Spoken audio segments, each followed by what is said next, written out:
Dan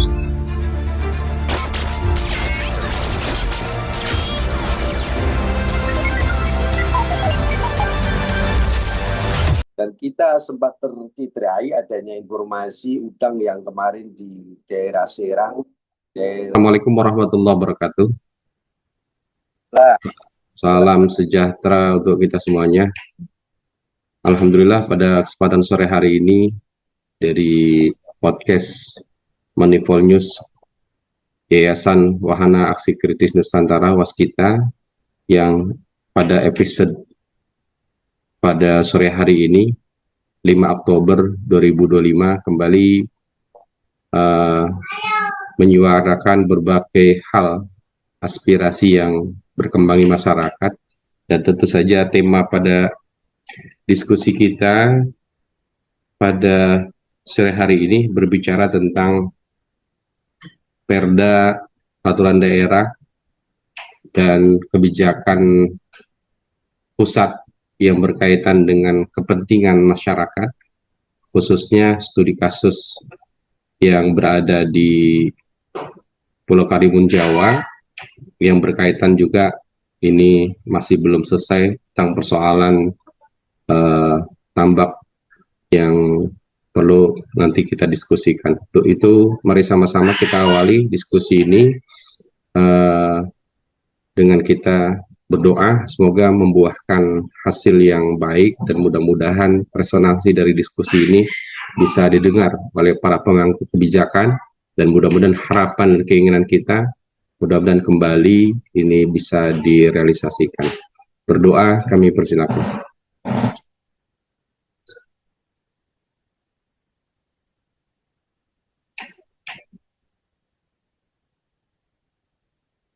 Baik, terima kasih.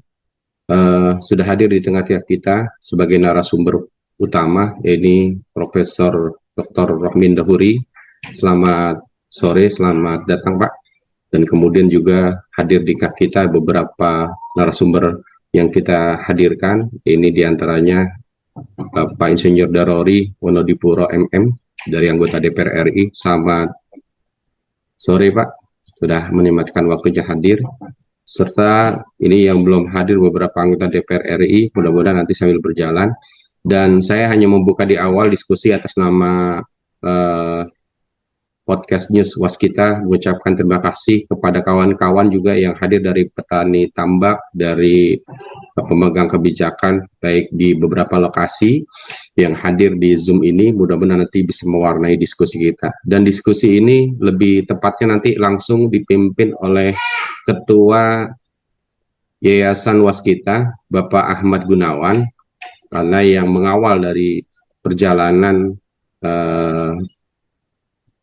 terhadap apa yang kita diskusikan pada sore hari ini. Sekaligus beliau adalah juga Ketua Yayasan Lembaga Bantuan Hukum Indonesia Menggugat yang sudah berkirim surat, yang sudah melakukan RDP dengan kawan-kawan di DPR RI sana. Mudah-mudahan ini pada tahun ini kita kembali untuk mendesak supaya bisa terrealisasi dari apa yang coba kita diskusikan. Baik, selanjutnya kami persilakan kepada Pak Ahmad Gunawan untuk melakukan memoderatori dari kegiatan diskusi ini. Monggo Pak Gun. baik. Assalamualaikum warahmatullahi wabarakatuh. Salam sejahtera kita semua. Selamat sore Prof. Rohmin yang kebetulan masih beraroma Ka'bah ini. Saya sudah titip salam buat Allah. Jadi selamat sore juga Pak Darori yang dengan mendadak beliau bersedia untuk hadir di podcast ini, serta kawan-kawan yang ada di barisan Karimun Jawa, kawan-kawan yang empati maupun konsentrasi terhadap persoalan pertambakan nasional, yaitu kawan SCI maupun kawan MAI. Selamat sore kawan-kawan. Dari inisiatif yang datangnya hanya sekedar mendadak, tapi ditanggapi oleh Profesor Rohmin, alhamdulillah, wa syukurillah kita bisa silaturahmi walaupun lewat podcast, lewat udara. mudah-mudahan ada sebuah titik terang pencerahan program-program yang dicanangkan dulu oleh LBH Indonesia Menggugat maupun yang sekarang saya diberi tugas oleh teman-teman diberi yayasan namanya Wahana Aksi Kritis Nusantara disingkat Waskita. Alhamdulillah sudah turun dari SK Kemenkumham sehingga kita langsung eksis di bidang penyampaian kegiatan-kegiatan program-programnya pemerintah dan mengkritisi semua kegiatan yang dilakukan oleh pemerintah yang berkaitan dengan APBN maupun APBD. Jadi itulah Prof. Rohmin, Pak Dauri, bahwa dengan melalui podcast, melalui medsos, melalui berbagai macam press release dan sebagainya, kami mencoba untuk memberikan satu pemahaman baru bahwa kalau kita tidak ada yang kontrol, tidak ada pengawasan dan sebagainya, ya nyuwun sewu, mohon maaf, ujung-ujungnya akhirnya seperti kemarin yang mungkin kita tidak sadar, tidak pernah memberikan kontrol dan sebagainya. Mudah-mudahan dengan adanya era Prabowo sekarang, kita akan mencoba, termasuk di dalamnya dalam hal ini adalah Pak Darori yang ada di dalam lingkaran kekuasaan yang ada di Komisi 4, alhamdulillah. Dan waktu itu pas peralihan Profesor Rohmin juga sudah memaparkan betapa pentingnya yang namanya komoditi udang secara nasional. Dan kita sempat tercederai adanya informasi udang yang kemarin di daerah Serang, daerah Cikandi, yang katanya terkontaminasi radioaktif. Namun coba ini nanti teman-teman mulai dari Profesor Rohmin, mulai dari Pak Darori maupun dari teman-teman MAI maupun teman-teman SCI bisa memberikan pencerahan kepada masyarakat. Dan apakah nanti dengan diskusi ini akan kita bawa lagi kepada Komisi 4 maupun komisi yang berkepentingan. Nah, teman-teman sebelumnya, bahwa sebelum Pak Profesor menyampaikan pemaparan, waktu Komisi 2 dipimpin oleh Mas Jumir, waktu itu Mas Jumirsang atau siapa ya? Ya, dan sekarang jadi duta besar itu, Prof. Oh iya sih, Junior Mat Ginsang ya, betul. Ya. Jadi waktu itu beliau mengatakan bahwa perda ini akan kita tolak. Itu ada rekamannya, ada rekomendasinya, tapi teman-teman, saya tidak akan menghakimi seseorang atau apa. Perda nomor 4 tahun 2023 lahir ketika Mas Ganjar itu tinggal 3 hari mau lengser. Jadi tanggal 7 beliau lengser, saya sangat ingat itu. Tanggal 7 September beliau lengser, tanggal 4 September itu beliau menandatangani perda tersebut. Jadi apakah ini ada nuansa politik atau apa, wallahu alam, tapi saya mempunyai sebuah analisa yang nantinya akan saya paparkan atau saya sampaikan kepada teman-teman di DPR ketika Yayasan Wahana Kritis ini akan mengajukan RDP mewakili teman-teman yang sudah pernah menguasakan kepada Yayasan LBH Indonesia Menggugat. Saya pikir tidak akan panjang lebar untuk menyingkat waktu atau boleh katakan ingin mendapatkan pencerahan dari Profesor Rohmin maupun Pak Insinyur Darori. Saya persilahkan langsung Profesor Rohmin untuk menyampaikan pemaparannya dalam diskusi yang dilakukan oleh Yayasan Wahana Aksi Kritis Nusantara yang disingkat Waskita. Saya pikir demikian. Terima kasih. Monggo Pak Profesor Rohmin. Ya. Baik, terima kasih Pak Ahmad Gunawan. Assalamualaikum warahmatullahi wabarakatuh. Yang saya hormati senior saya di Komisi 4, Pak Darori gitu. Saya baru kembali dari umroh kemarin malam tuh Pak, tadi malam. Cuman karena yang ngundang senior juga Pak Gunawan jadi ikut hadir. Yang kedua, topik ini memang kalau dari sektor kelautan perikanan Bapak Ibu sekalian sangat-sangat penting ya. Kenapa penting? Karena komoditas udang sejak zaman Pak Harto tahun 1985 itu komoditas primadona atau unggulan di bidang perikanan gitu. Perlu diketahui bahwa 40% nilai ekspor perikanan Indonesia itu berupa juragan udang itu gitu ya. Jadi buat saya kasus Karimun Jawa itu ada hal-hal yang perlu kita benahi secara bersama. Nah, karena saya serius, saya nyiapkan slide ada 30 halaman, tapi saya sebentar aja Pak nanti ya, supaya kerangka pikir kita, saya berharap Pak Daruri bahwa peristiwa Karimun Jawa pelajaran juga untuk di sektor kehutanan, pertanian dan sektor lainnya ya, supaya kita itu tidak terombang-ambing gitu.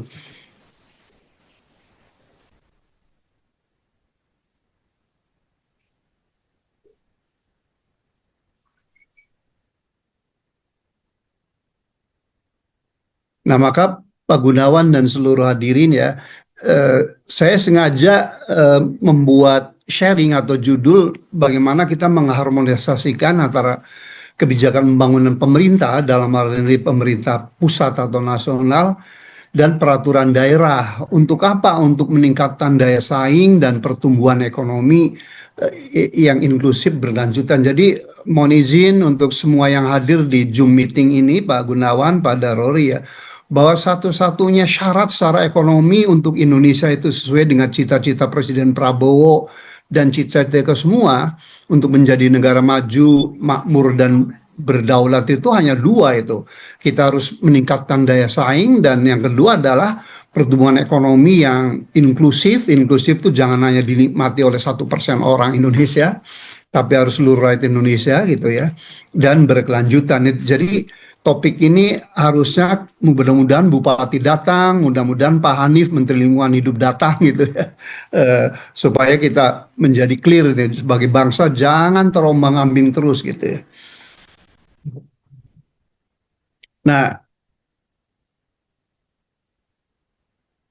atas dasar itu, Pak Daruri, menurut saya semua kita harus ya di dalam menilai sesuatu kontroversi yang terkait dengan kebijakan pembangunan, baik di tingkat daerah maupun pusat ya, harusnya kita kembali apa sih landasan kebijakan, landasan yang harus kita jadikan pegangan dalam kita menyusun kebijakan dan regulasi gitu ya. Menurut saya ada 4. Pertama adalah tujuan bernegara kita, saya kira kita udah tahu semua di pembukaan Undang-Undang Dasar 45. Cuman yang saya ingin garis bawahi itu di tujuan kedua, memajukan kesejahteraan umum. Jadi Bapak-Bapak dan Ibu sekalian harusnya sudah 80 tahun merdeka nggak ada lagi tuh orang miskin. Nanti saya paparkan tuh orang miskinnya berapa gitu. Yang berikutnya mencerdaskan kehidupan bangsa gitu ya. Nah, adapun tujuan keempat, kita nggak mungkin melakukannya kalau kita miskin, kalau kita tidak punya kekuatan militer yang kuat ya. Pidato Pak Prabowo bagus, tapi tetap aja Israel itu membombardir Gaza gitu kan. Yang kedua, supaya kita objektif dan dalam menilai kasus Jepara, kasus mana aja gitu ya, harusnya berdasarkan ilmu ya, jangan hanya seenak kudelnya atau kepentingan sektoral gitu ya. Yang ketiga tentunya harus berdasarkan pada prinsip-prinsip pembangunan berkelanjutan atau sustainable development. Dan yang keempat, senior Pak Daruri mohon izin, saya mantan Menteri Kelautan Perikanan, jadi sebenarnya kalau kita lihat undang-undang Kementerian Negara, baik Pak Raja Juli Antoni Menteri Kehutanan, Pak Amran maupun Pak Trenggono, tugasnya itu mengatasi permasalahan internal sektornya. Kalau kelautan perikanan ya kelautan perikanan dan seterusnya, ada 3 tuh. Nah, ini sebagai gambaran buat kita bahwa Indonesia menurut Undang-Undang tahun 1995 kalau nggak salah udah mengadop pembangunan berkelanjutan, tidak ekstrim kanan, ekstrim kiri, yaitu kapitalisme, pertumbuhan yang tanpa batas atau unlimited growth, profit maximization ya, kemudian get rich dirty, clean up later dan seterusnya. Kita pun nggak mau seperti ekstrim kanan, zero economic growth, nggak boleh ada pertumbuhan, no-take zone ya, tidak ada hutan yang boleh ditebang dan seterusnya gitu. Nah, yang benar yang menyelamatkan kita adalah yang di tengah-tengah ini, yaitu sustainable development, suatu pembangunan untuk menghasilkan pertumbuhan ekonomi dan kesejahteraan bagi seluruh rakyat atau manusia yang ramah lingkungan, tidak melampaui daya dukung dan berkelanjutan gitu. Jadi harusnya Bupati Jepara gitu, Gubernur Jateng, Menteri Kelautan Perikanan, Menteri Lingkungan Hidup, kalau berdasarkan paradigma yang saya paparkan ini harusnya nggak ada kontroversi lagi itu. Nah, yang kedua saya ingin paparkan bahwa kenapa saya ini paparkan Pak Darul, karena potensi pertumbuhan kita itu menurut Goldman Sachs, menurut UI, menurut McKinsey International Institute itu 10% Pak Darul pertumbuhan kita. Pertanyaannya kenapa sejak adik kelas Pak Darul Pak yang namanya Pak Jokowi itu memimpin rata-ratanya 4,9% itu. Jadi 10% itu karena penduduk kita terbesar keempat di dunia, jadi dari segi market besar sekali, potensi supply kita kayak sumber daya alam, dan mungkin banyak yang nggak tahu di antara kita bahwa posisi Indonesia itu setiap tahun tuh lalu lalang perdagangan global sekitar 40% dengan nilai 15 triliun gitu. Makanya itu keluar dengan angka 10% gitu. Nah, sekali lagi, kenapa jangan Pak Jokowi itu hanya rata-rata 4,9%, itu karena iklim investasi yang buruk, termasuk kasus Jepara ini. Nanti saya paparkan itu bukti-buktinya itu ya. Nah, lalu ini kondisi Indonesia pada Rory, jadi di antara 200 negara yang ada di dunia itu, memang hanya 20 negara tuh, 19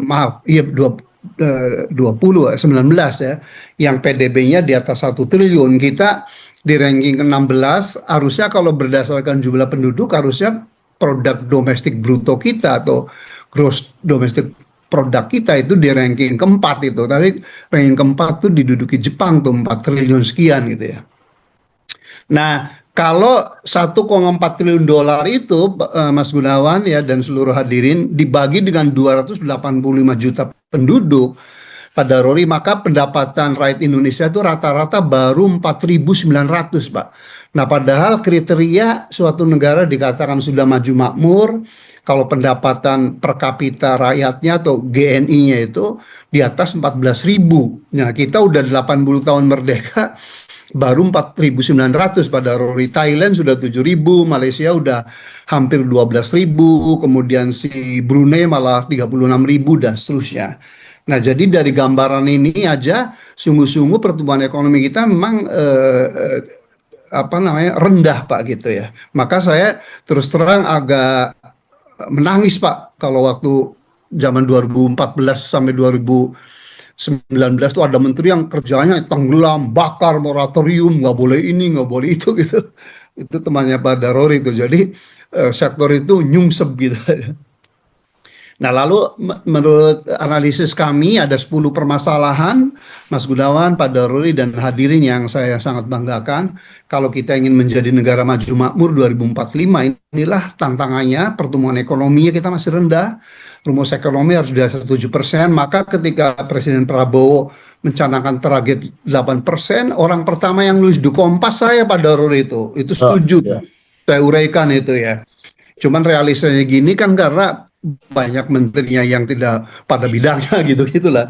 Jadi ada 10 gitu ya. Masalahnya termasuk kemiskinan. Nah, ini data yang saya ungkapkan Mas Gunawan dan seluruh hadirin bahwa sungguh-sungguh zaman Pak Jokowi itu hanya mampu rata-rata 4,9% dari 2015 sampai dengan 2024 beliau berkuasa gitu ya. Nah, inilah tingkat kemiskinan, dan Pak Prabowo sebenarnya waktu Bank Dunia mengeluarkan data ini 2 bulan yang lalu udah setuju Pak. Jadi statistik jangan dipercaya angka-angka aja itu. Kalau menurut klaim BPS kan orang yang miskin tinggal 8,97% lagi atau 25 juta orang tuh. Tapi garis kemiskinannya terlalu rendah Pak. Hanya 595.000. Kalau garis kemiskinan yang realistis dengan kenyataan tuh itu sekitar 3 juta Pak gitu. Kalau 3 juta memang rakyat Indonesia yang miskin, Mas Gun dan Pak Daruri, masih 172 juta. Makanya sekali lagi Pak, kalau ada Perda Kabupaten Jepara yang menghancurkan tambak, nanti saya uraikan, itu menurut saya orang nggak ngerti nih, pejabat ini nggak ngerti itu dengan kemiskinan begini nih. Maka Indonesia menurut Bank Dunia jumlah kemiskinannya ini, saya masih guru besar insya Allah objektif ya, dan berdasarkan data itu, mari kita berdebat kalau ada yang nggak setuju. Indonesia benar-benar Pak kalau berdasarkan Bank Dunia jumlah rakyat kemiskinan terbesar kedua Pak. hanya kalah dari Zimbabwe itu. Zimbabwe 84%, kita 60% gitu ya. Nah, lalu masalah berikutnya kita pun ketimpangan kaya dan miskin. Pada Rory memang 1% penduduk Indonesia yang kaya itu hartanya sama dengan 45% harta. Dan ini yang lebih dahsyat lagi ya, bahwa 0,2% penduduk terkaya menguasai 66% total luas lahan nasional gitu. Kemudian ini saya rekap pada Ruri ya, jadi selama 10 tahun terakhir memang Indonesia sebenarnya tidak baik-baik saja Pak. Masalah deindustrialisasi, gelombang PHK dan pengangguran semakin meningkat. Seitek, pabrik tekstil terbesar se-Asia zaman Pak Soeharto itu, Presiden Soeharto, gulung tikar, gudang garam gitu, penurunan kelas menengah dan seterusnya. Maka ada anak-anak muda yang membuat tagar kabur aja dulu tapi Pak Luhut kan menegasikan, dan analisis dia mau besar-besaran itu bulan September kemarin, masalah utamanya Bapak sekalian adalah kesulitan ekonomi dan lapangan kerja itu. Sayang kalau Pak Prabowo ngikutin Pak Luhut terus tuh, denial itu bisa celaka itu.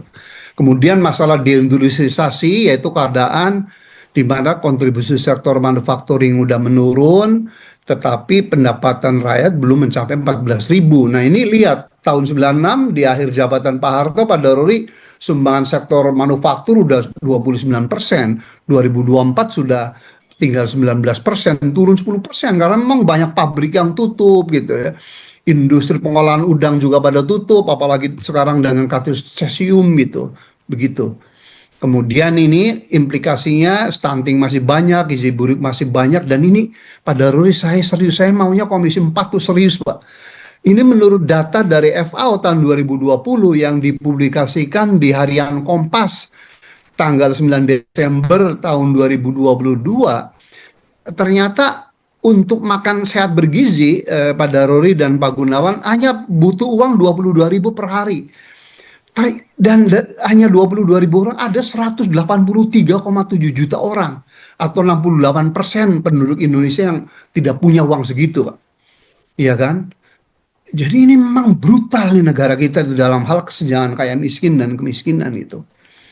Kemudian dan saya, karena saya insya Allah sangat objektif, inilah Kompas yang sangat objektif. Memang kondisi indikator perekonomian memburuk tuh benar-benar terjadi gitu. Di mengenai very kolose itu ya, di tulisan di di Bisnis Indonesia itu. Nah inilah yang relevan dengan kasus Jepara, kasus Karimun Jawa, Mas Gunawan ya. Jadi pertanyaan yang saya buat analisisnya dan insya Allah akurat, kenapa potensi kita 10% tumbuh hanya 5% per tahun? Pertama adalah iklim investasi dan ease of doing business atau kemudahan berbisnis susah sekali kita tuh. Ada amplop di bawah, perizinan ini bertele-tele gitu. Karena banyak sekali pejabat negara, kepala daerah yang ikut cawe-cawe dalam bisnis. Lihat kasus nikel dan seterusnya. Yang kedua, kebanyakan pejabat negara termasuk kepala daerah itu kurang profesional, tidak kompeten dan tidak the right person on the right place gitu. Kalau menurut orang Indonesia yang jujur, Menteri Kehutanan itu harusnya Bapak Insinyur Darori MSc, bukan Bapak Raja Juli gitu ya. Kalau berdasarkan kompetensi gitu ya. Nah, yang ketiga adalah stabilitas politik ekonomi yang rendah, gonta-ganti kebijakan. Tata ruang 2011 sampai 2023 mengizinkan di Karimun Jawa ada tambak. Begitu tata ruang baru, karena bupatinya baru, tidak boleh. Itu yang membuat investor itu maju mundur untuk menanamkan uangnya di kita. Dan ini karena waktu, potensi blue economy saya udah banyak nulis, harusnya itu besar sekali karena 3/4 wilayah kita adalah laut. Inilah gambarannya Mas Gunawan, Pak Daruri dan hadirin yang sangat saya banggakan ya, bahwa ada minimal 11 sektor ekonomi kelautan atau ekonomi biru gitu. Dan yang terbesar memang potensinya itu perikanan budidaya Pak Daruri, sekitar 210 miliar dolar per tahun. Kalau perikanan tangkap hanya 30 miliar gitu ya. Nah jadi kalau tambak ini terus-menerus dibombardir karena alasan yang tidak berdasar, menurut saya sangat mengkhawatirkan itu. Dan potensi tenaga kerjanya pun, Mas Gun, Pak Daruri, dan hadirin yang saya banggakan, sangat besar, 45 juta orang bisa kita serap ya. Dan good news-nya kita baru memanfaatkan sekitar 14%. Jadi ruang untuk pengembangan banyak sekali. Nah, ini data ini harusnya meyakinkan kita, Pak Daruri ya. Jadi kalau secara potensi produksi kita itu terbesar di dunia, Pak.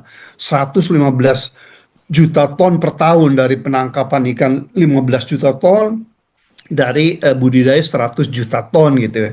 Dan dari budidaya kita baru memanfaatkan kurang dari 15% Pak itu ya. Nanti saya paparkan data berikutnya dan inilah potensinya yang masih sangat lebar Pak untuk kita kembangan budidaya. Dan sebagai gambaran untuk Bapak sekalian, sebenarnya potensi budidaya yang 210 miliar dolar itu ada di laut atau mariculture, budidaya laut, ada di perairan payo atau coastal aquaculture atau tambak. Yang ketiga di freshwater ya, itu final produknya itu sebenarnya bukan hanya ikan, kekerangan, dan udang-udangan pada Rory, tapi ada pangan fungsional, ada farmasi, dan seterusnya ya. Kalau bangsa ini smart ya, dan dikelola secara profesional, harusnya sektor kelautan, perikanan, dan kehutanan bisa menjadi game changer ya, atau penentu permainan bangsa ini menjadi maju dan makmur gitu. Nah, sejauh ini kalau soal volume produksi, Bapak sekalian, Indonesia di ranking kedua di dunia ya.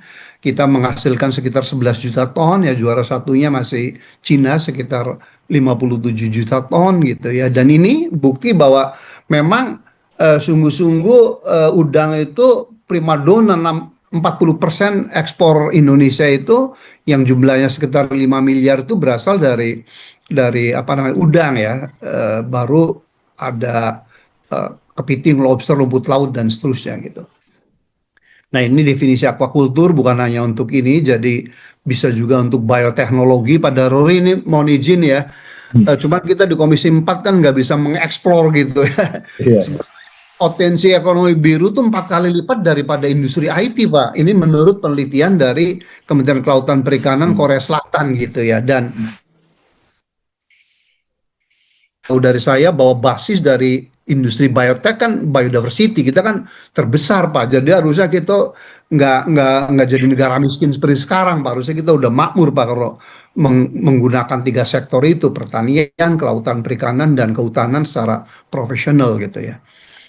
Nah, ini bahkan kalau di Cina 10 tahun terakhir saya udah 3 kali diundang ke institut ini, Qingdao Ocean Institute ya. Di sana sudah berhasil menanam padi di perairan laut gitu. Nah, sekarang apa namanya, saya lompat. Jadi ini penting pada Rory. Jadi kalau menurut dalil ekonomi Bapak sekalian ya, bahwa untuk kita bisa menjadi negara maju dan makmur memang pertumbuhan ekonomi harus 7% Pak gitu. Jadi makanya saya seminggu Pak Prabowo dilantik menulis di Kompas tuh tentang bagaimana mencapai pertumbuhan 8% itu. Yang kedua, investasi plus ekspor harusnya lebih besar daripada konsumsi dan impor.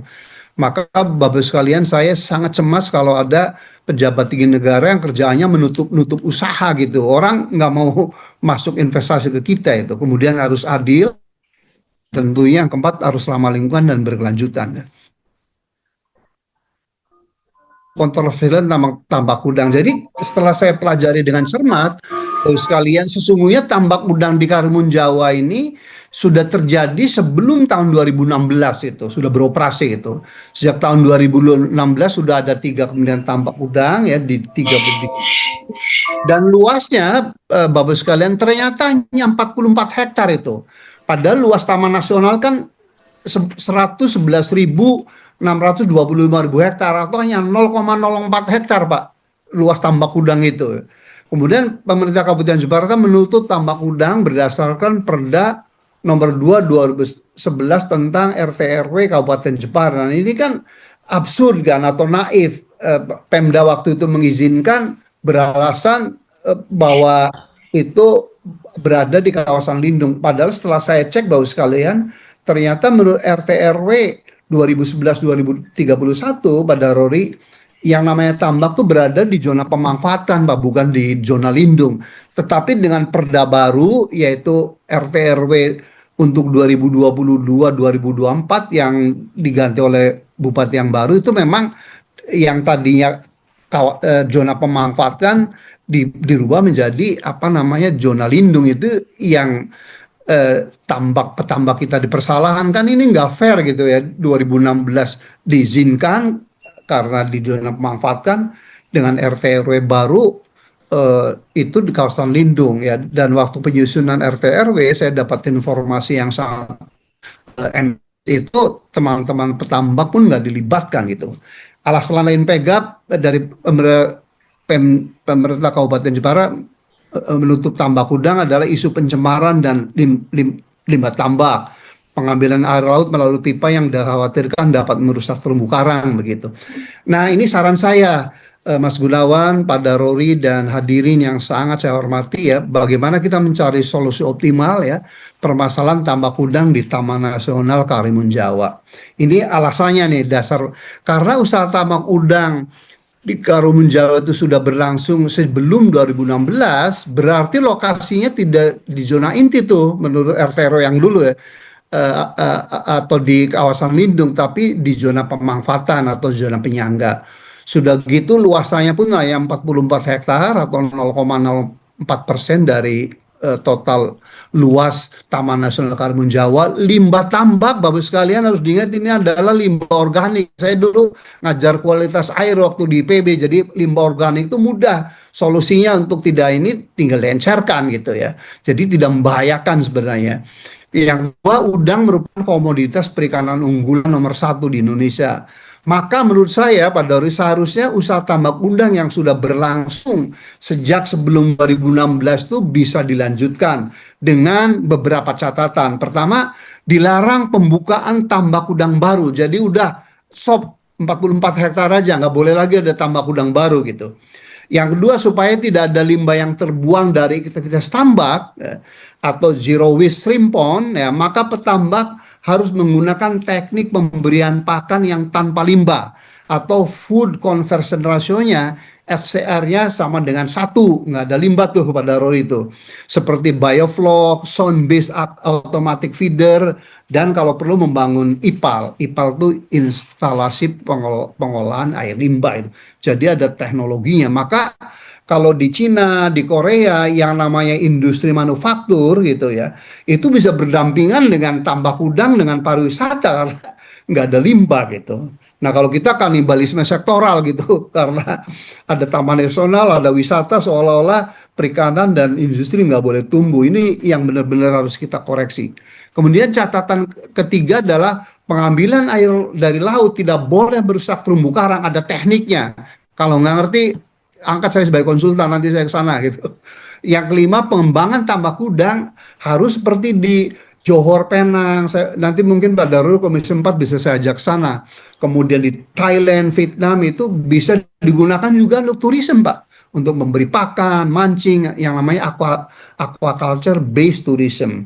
Nah, catatan saya ini, apabila usaha tambak udang di Karimun Jawa ditutup, apalagi beberapa petambak yang dikenakan hukuman pidana atau di penjara seperti yang sudah terjadi, saya sangat khawatir ya akan meningkatkan pengangguran. Paling tidak petambak di sana ada 157 orang. Jadi kalau rata-rata anaknya 2 kali 4 udah hampir 800, belum yang kerja di sektor hulu dan hilirnya. Bisa ribuan juga. Kemudian kemiskinan pun akan bertambah karena ternyata Bapak sekalian, produksi tambak udang di Karimun Jawa itu rata-rata setiap tahun sekitar 1.648 ton per tahun dengan nilai sekitar 30,9 miliar itu per tahun, atau setara dengan 6% APBD Jepara ya, yang jumlahnya hanya 2,36 triliun, dan akan memperburuk iklim investasi. Orang nggak akan mau datang lagi gitu. Bapak sekalian, perlu saya informasikan, sejak tahun 2008 sampai sekarang ada 50 pabrik dari Cina itu berpindah atau relokasi ke kawasan ASEAN. Tahu nggak ini dapat berapa? 0 gitu. Pak Dorori, Vietnam dapat 10, Malaysia dapat Vietnam, Malaysia, Thailand, Myanmar, Filipina, Indonesia 0. Alasannya satu aja, nggak bisa dipercaya Indonesia itu. Ada premanisme, ada begini, perubahan tata ruang dan seterusnya gitu. Jadi Begitu kira-kira. Saya kira itu Mas Gun, Pak Daruri, hadirin yang sangat saya hormati ya, kontribusi saya, mudah-mudahan kita ada solusi. Dan ini terakhir Pak Daruri, jadi lucu Bapak sekalian nih, ternyata produsen udang budidaya terbesar di dunia itu diraih oleh Ekuador, yaitu 1,1 juta ton per tahun, Mbak Darori. Garis pantainya hanya 2.200 km, Pak. Kita ini juara kelima, garis pantainya itu terpanjang kedua di dunia, hampir 100.000 kilometer. Dan setelah dianalisis, itu memang penyebabnya karena iklim investasi yang kayak model di Jepara, Karimun Jawa ini, Pak. Jadi saya bujuk investor nasional maupun luar negeri untuk investasi di tambak itu susah, sehingga yang dibuat oleh kapal modeling dengan biaya APBN itu nggak ada itu di seluruh dunia, tuh kementerian berusaha sendiri itu harusnya membuat polisinya, pengamanan dan nah mudah-mudahan tabel ini mencambuk kita semua. Mudah-mudahan Bapak Bupati Jepara datang, Bapak Anip Menteri Lingkungan Hidup pun datang gitu ya, nggak bisa itu ekstrim begitu ya, tapi harus pembangunan berlanjutan. Terima kasih. Wallahul muwafiq ila thoriq. Assalamualaikum warahmatullahi wabarakatuh. Waalaikumsalam warahmatullahi wabarakatuh, Pak. Terima kasih Prof, pencerahannya luar biasa. Jadi saya bisa sedikit menyimpulkan bahwa upaya dengan adanya sektor ekonomi biru ini, boleh katakan luasan kita yang begitu panjang namun terbuang sia-sia. Jadi dengan asta citanya Pak Prabowo ini, coba kita combine, kita akan membuat satu permohonan dalam waktu dekat, karena Bapak-Bapak ini kan reses November insya Allah. Di Oktober ini surat kami akan masuk lagi. Mudah-mudahan Bu Titik selaku Ketua Komisi 4 akan bisa menerima kami lagi. Dan kami juga akan ada permintaan sebuah kolaborasi antara berbagai komisi, Komisi 2 dan Komisi 4 ini, untuk menekankan lagi. Jadi kalau saya menangkap apa yang diinginkan oleh Pak Prabowo ini, kita tidak usah jelimet lagi gitu loh. Artinya perda RT RW yang kiranya memang tidak menunjang adanya sebuah investasi, adanya sebuah menjadikan ASN maupun birokrasi semakin baik, insya Allah bisa kita koreksi. Kenapa tidak gitu loh. Nah, dalam forum ini, Bapak-Bapak, kita tidak akan mempersoalkan kesalahan person, seperti halnya kesalahannya Mas Ganjar tadi, kesalahannya Mbak Siti Nurbaya, dan sebagainya. Dan teman-teman yang sempat dihukum oleh kebijakannya Mbak Siti Nurbaya, kita maafkan saja. Kita ke depan seperti apa, nanti coba kita akan berkolaborasi dengan teman-teman aktivis lingkungan. Apakah pantas ketika orang yang berusaha dengan yang berkeringat ya, boleh katakan berkeringat ya, membanting tulang dan sebagainya, kalian hanya persoalkan persoalan lingkungan, atau di situ ada satu ekosektoral yaitu wisata dan sebagainya. Di forum ini saya akan membuka beberapa penanya yang tidak akan panjang lebar. Sebelum masuk ke season kedua yaitu Pak Daruri, mungkin ada beberapa 4 penanya dulu. Silakan untuk teman-teman yang hadir di sini. Untuk Mas Wadud, coba alur pertanyaan bisa ditampung. Mungkin ada mic yang terbuka, ada yang ini bisa dikoreksi. Mas Wadud membantu saya. Silakan. Ya. Nah, di sini ada Pak Andi Tamsil, ada. Selamat sore, Pak. Izin, Pak. Selamat sore. Selamat sore. Ya, selamat sore, Pak Rohmin, Pak Andi Tamsil, Pak Gunawan, dan dari perwakilan DPR RI ya, Pak. Mohon izin, Pak. Ya, Pak. Saya dari Johan Farm, Pak, dari Lampung. Ya, ada yang tadi sempat menyimak ya, Bu Johan ya. Betul sekali, Pak. Kebetulan begini, Pak. Kawan saya yang di Karimun Jawa ini kan permasalahannya sama dengan permasalahan yang saya alami di Lampung ya, Pak ya. Tapi puji Tuhan besok ini dari Ombudsman sudah hadir ke Lampung untuk pertemuan dengan gubernur dan perwakilan dari Bupati Kabupaten Pesisir Barat bahwa perubahan RT RW sudah dilaksanakan, Pak. Jadi sudah terselesainya laporan hasil akhir dari timnya Ombudsman bahwa rubah perda, Pak. Jadi para petambak yang sudah ada atau existing tetap boleh dijalankan, sedangkan yang belum mendapatkan izin tidak boleh lagi untuk membuka usaha. Begitu, Pak. Semoga ini mendorong ataupun bisa membantu rekan-rekan yang ada di Karimun Jawa juga, Pak. Begitu, Pak. Terima kasih, Pak.